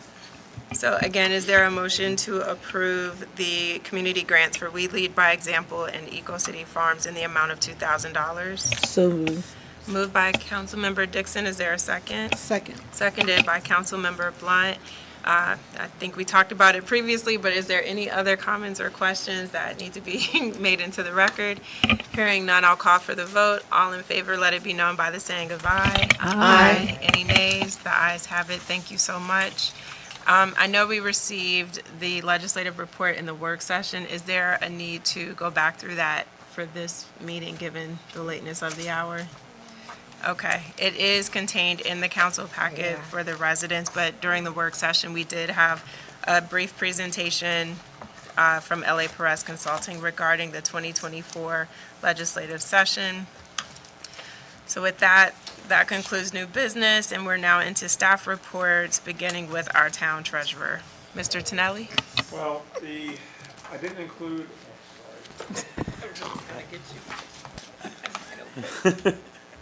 I didn't include a financial report this month because it's the last month of the fiscal year, and I tried to do an early closeout, but the problem is, we have to keep the books open for the next 45 to 60 days because we still have revenues coming in for speed cameras, especially because those fines generated through June sometimes do not get paid until, most times it don't get paid until July and August. And also our income tax revenues, for the last filing, for the 2024 filing, are still coming in all the way through August. And also, we haven't received the final amounts from the highway user revenues. And we're going to have to see how much we have to transfer from the fund balance over, because we had a lot of one-time expenditures this year. One of the reasons why we have a fund balance, I always say, is because we're deferring expenses until a future period. And this year, we did do a lot of building maintenance, and we did a lot of security measures around town. And we had a lot of repairs. Majority of that was paid through speed camera funds, but it's still an expense, so it's, but I'm still waiting for all the dust to settle. It'll be probably at the September council meeting where I'll have a pretty good idea where this fiscal year ended, which coincides with when our audit period will start. Outside of financials, this month I attended the Maryland Municipal League convention from Sunday through Wednesday. And as soon as that was over, the Maryland Government Finance Officers Association had their conference from Wednesday through Friday. Not as engaging as MML. It focused a lot on accounting trends, and a big part of it was AI and business intelligence tools, threats, opportunities, all that good stuff. And of course, it said, they talk about some of the AI experts say, the world's going to end in 3 years, so it was kind of like, you hear from all sides. There were a lot of good seminars at MML as well. And just through July and August, we're closing down the fiscal year and starting the new fiscal year, so it's no downtime at all. If anything, this is the busiest times of the year right now, but that's about it. Thank you, Mr. Tonelli. Any questions? I mean, that was spot on the timing. Finish with, you have 1 second. Rehearse. I see. Just kidding. All right. Thank you, Mr. Chief Collington and Code Enforcement Officer Reinhardt. I'll turn it over to you. Good afternoon, Mayor, Council, community, and colleagues. This month, I submitted a very comprehensive comp stat report. So it's online for the community to view. So I want to pivot this month away from the community outreach stuff and get into some of the crime stat data. So from January 1st to June 14th, our officers handled 4,759 calls for service.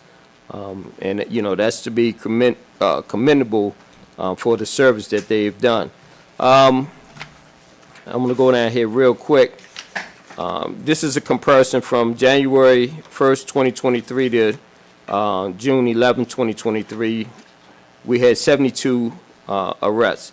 Patrol made from January 1st to 2024 to June 11th, we had 192 arrests, which is a 62.5% increase.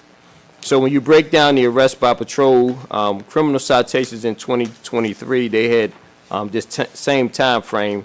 There was 8 criminal citations issued, 34 on-view arrests, 22 warrant services, and 6 DUI. The same time frame this year, we had 42 criminal citations issued, 72 on-view arrests, 50 warrant services, and 25 DUI arrests.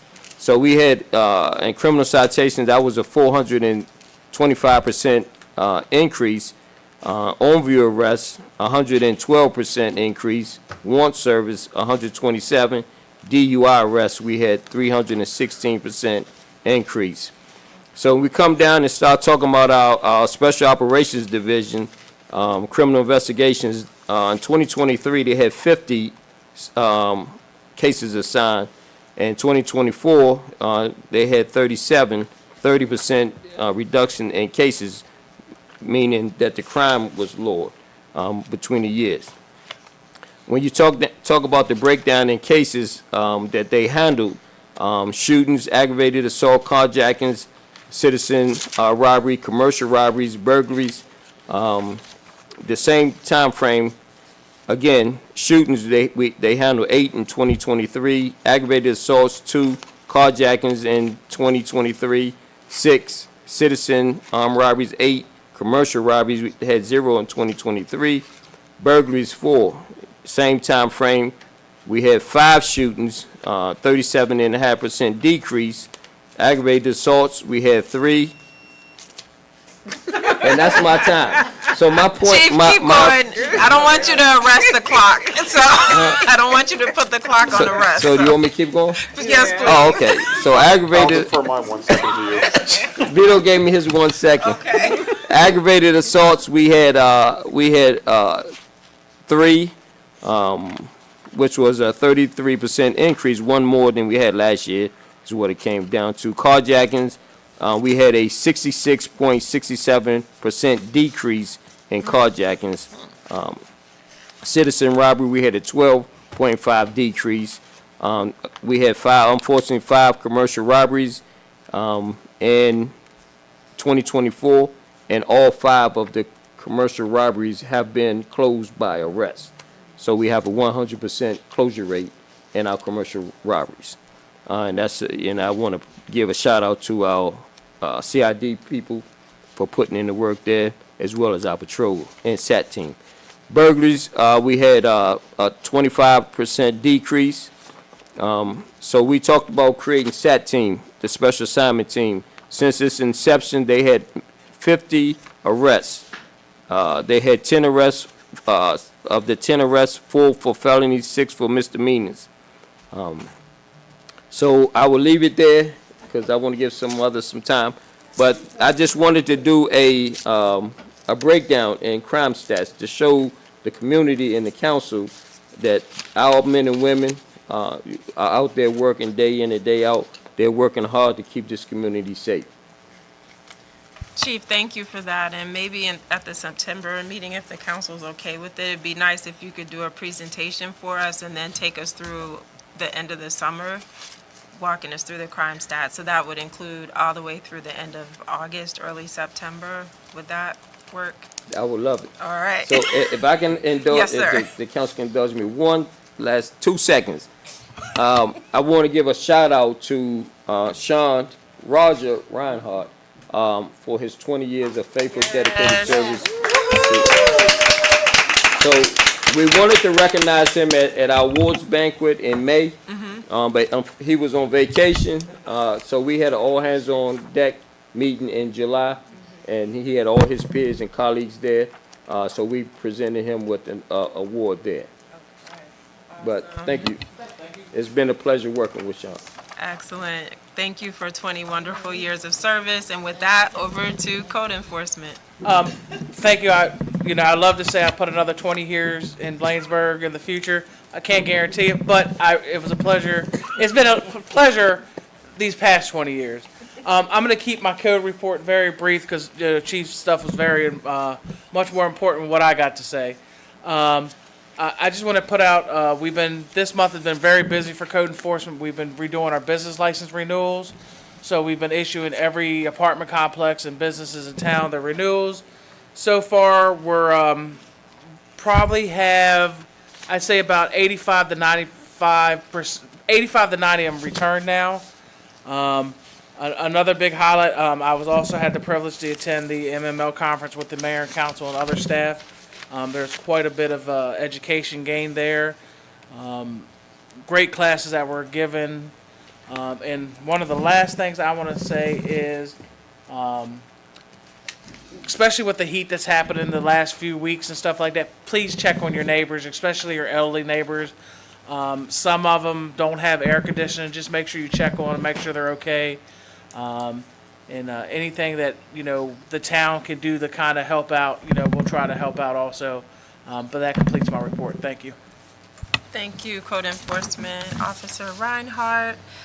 Next, we'll proceed with, the TA report, just going down the list. Yeah, I don't want to take too much time on my report, but I wanted to make sure I highlighted the public works report really quickly with Mr. Sorry. Okay, sorry. All right. Sorry, the Public Works report, since since Purnell's not here, I wanted to note that the sign at the 4100 of Kenilworth Avenue was added, which is the new town sign, which I wanted to say that was really, thank you. I know that's something that everybody would like to note. That Public Works also assisted with Sergeant McKee in transporting and unloading items for the Salvation Army this last month. that they also, Mr. Fuentes, Ivan, and Mr. Portillo, who is Solomon, our new employee, they were at the Sip and Unity, the Paint and Unity, not Sip and Unity, Paint and Unity celebration in Juneteenth. And then the Public Works helped to cut out the sidewalk and limbs near the 4200 block of 57th Avenue. And then they also installed some new trash cans throughout the town, which I think there's some photos which you guys can see, which are these new blue ones. And then they also installed a new LED crossing at the 5200 block of Newton this month. And then they also went out and with Maryland Department of the Environment and did their quarterly inspection of the Public Works facility before the hit. The measures in tons, they did 100 and they had 1.36 metric tons of brush, 2.54 of building materials, and they did 5.29 tons of condominium pickups. So I just wanted to kind of say that because he doesn't read them out a lot, and I thought that was really important. The Public Works team works really hard, and they probably don't get the level of appreciation they need to. So that's my report because they are one of the people that I really wanted to make sure we highlighted. Mine is submitted as written, and I'm giving you back 55 seconds.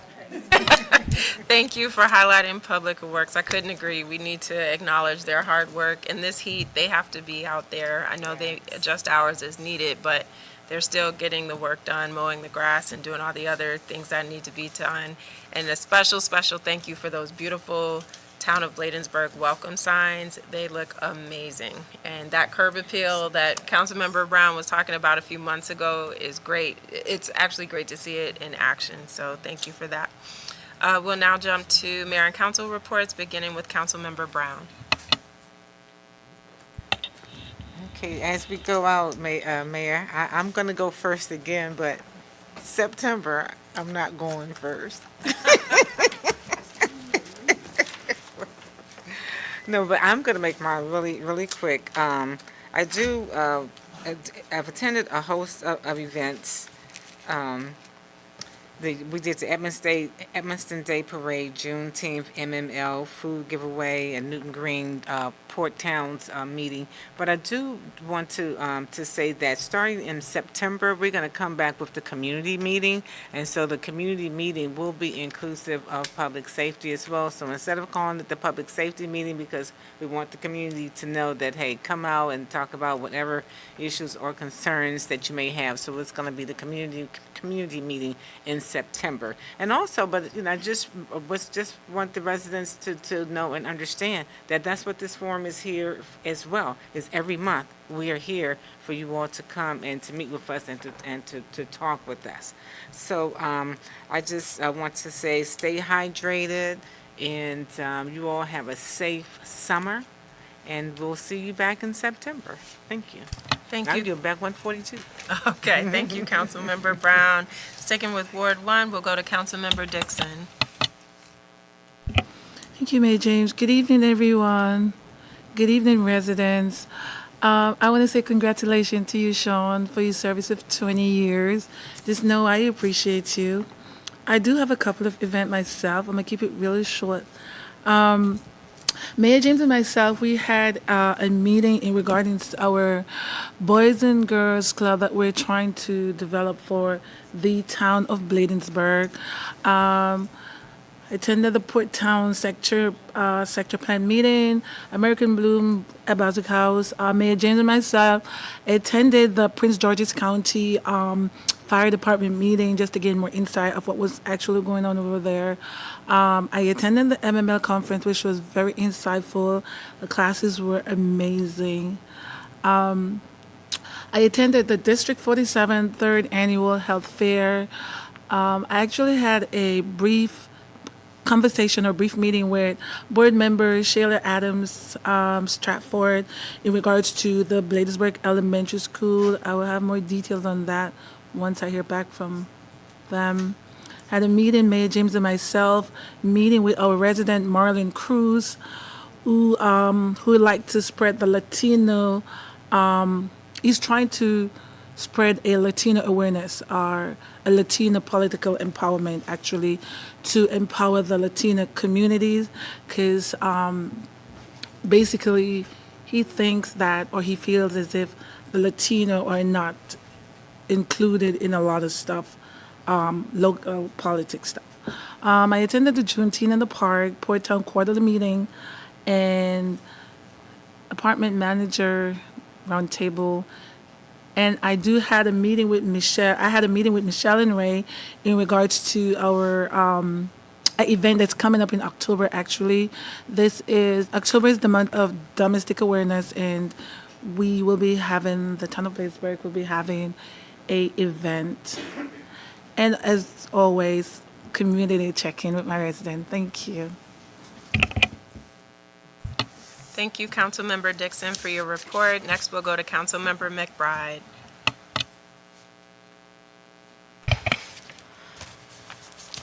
I too would like to say thank you, Sean, for all of your service. It has truly been a great help to me. So for my report, I attended a COG online meeting where Mayor James was our speaker. And also we had Ms. Morgan Hubbard, who gave a very detailed report about the Echo City Farms and the starting and the various things that go on. It was very beneficial to the COG committee. Also, I volunteered for a volunteer appreciation.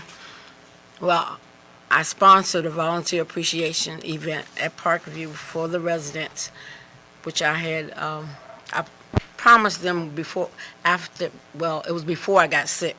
And so I had to keep my promise. And the mayor attended. I attended the Bladensburg fireworks. I attended Juneteenth. Let's see. And I attended the another Green Team meeting, and I also attended a prayer breakfast given at Parkview that was held by Elder Rouse for the seniors.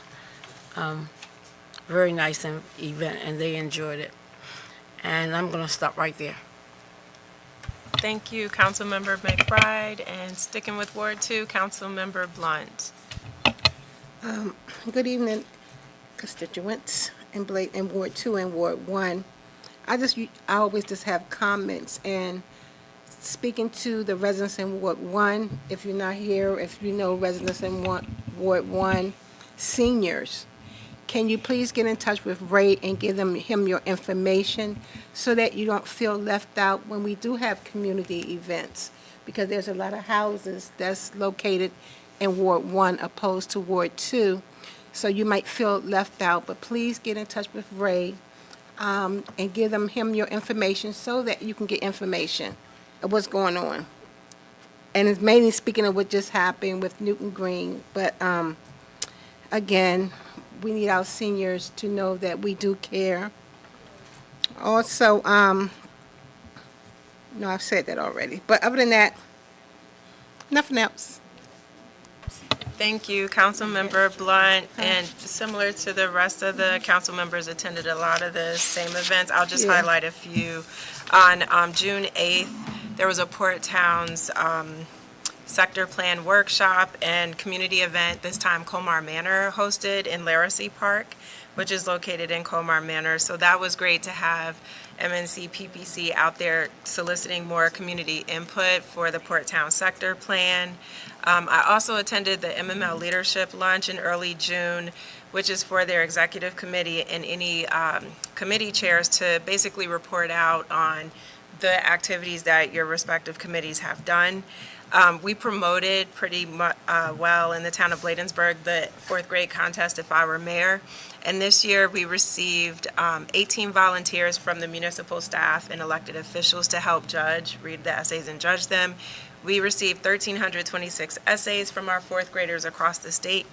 And the award ceremony for the second year in a row was attended by Governor Wes Moore. So we were very grateful to have him there to give out the awards and then also take photographs with our students. It was very inspirational. The other thing, as was reported, I did have the chance to join Ms. Margaret Hubbard on the COG Farm Committee called about urban farming specifically to encourage other communities to do that.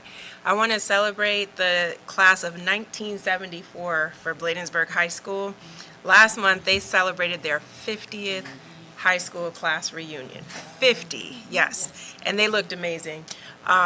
I want to shout out Mr. Colts, or Dr. Clifton Colts, who was one of the main organizers for that event. And then also, I think it was Coach Jones from Bladensburg High School, who got permission for us to take the alumni through the school, and seeing their faces. I mean, these folks are 80 years old and coming, or in their 70s, and coming back to the school and seeing the changes and renovations was really exciting for them. So it was nice to be a part of that. And then, as was stated earlier, I had the opportunity, thanks to our residents, to have professional development at MML. I'm grateful to have been elected back to the board for a second year in a row, and thank you. And also this time around to the executive committee for MML. So it's more work, but it's a great opportunity to represent the town and have our voices elevated amongst the league. And I want to give a special thanks to Senator Augustine, because he was a speaker in one of the sessions that was called Pitch Your Policy. And the whole premise around this session was to frame it like ABC's Shark Tank. So they had pre-selected people to come with your pitch for legislation, and you had to pitch it to, I think it was 2 senators, one of the governor's office staffers, and another individual. And just sitting in that session really was eye-opening in terms of how we need to be more thoughtful when we approach them with our ask, and to also have awareness for all the considerations they have. So sometimes when they say no to our ideas, we need to not take it personally, but really understand they're making decisions across the state. And sometimes there's more factors involved that we need to just be mindful of as we're building our legislative asks. So going into September, when we come back and have that conversation with Mr. Perez and his team, I can share a little bit more about that, so we can work together to think about how to pitch our policies in a way where they actually are getting approved. So with that, that concludes my report. It is written, but again, thank you to the residents for all your support. We have now come to the end of our agenda. May I have a motion to adjourn? So moved by Councilmember Dixon, seconded by Councilmember McBride. Any comments or questions? Hearing none, I'll call for the vote. All in favor, let it be known by the saying of aye. Aye. Any nays? The ayes have it. We're adjourned. Enjoy your summer. We'll see you in September. Good night. Congratulations, 9:03.